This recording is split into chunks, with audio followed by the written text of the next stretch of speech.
there were different ones saying different things here. Well, those all tied together, but different things. Whatever piece that seems like that strikes the tuning fork in my heart.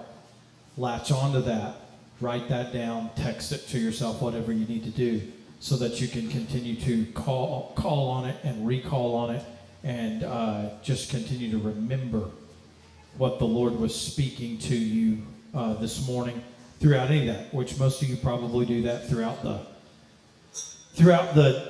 day, the week. If you don't do that, start doing that.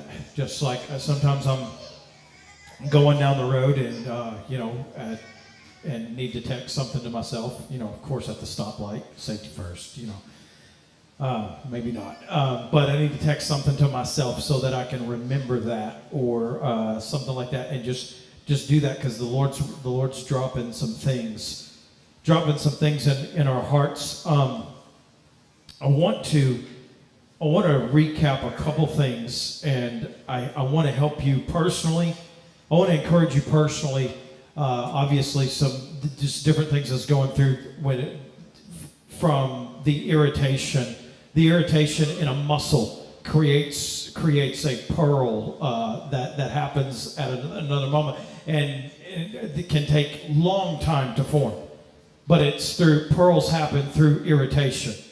Last week we were talking about fear, being governed by fear. We talked about a lot of things, as we do so often. But we're talking about fear. When fear governs you, it debilitates you, like losing mobility of an appendage on your life. In your life, you still have that appendage, but you do not have the mobility of it. It's a dysfunction that is on you, and you've lost mobility. It doesn't mean that it's any less yours. It means that its functionality is not the same. This is what fear does in our life. It debilitates us like a dislocated appendage that is still fully ours, but doesn't function as it needs to function.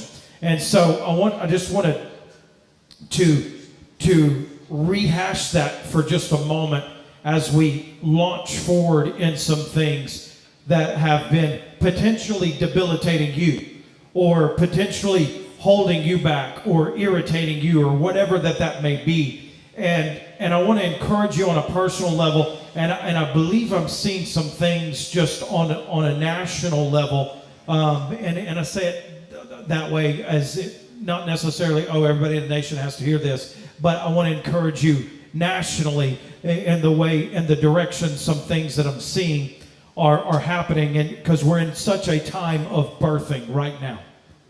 And I just so strongly just sense that regionally, not just, and when I say nationally, I mean the nations, and God's doing such a birthing of some things. And I believe it was yesterday, and I just saw this. I just saw this vision. It wasn't in a dream. I was aware, but I just picture just flooded my spirit, and I just saw like a flock of doves just flying over our nation, and they begin to speak to me. The doves begin to talk to me. I don't know what happens in your visions, but the doves begin to talk to me, and they said, "We are the suddenlies. We are the suddenlies," and I just feel, and I don't even remember all that he said with it, but I can remember just words of Kim Clement just 10, 15 years ago. I just remember the suddenlies are coming, and I just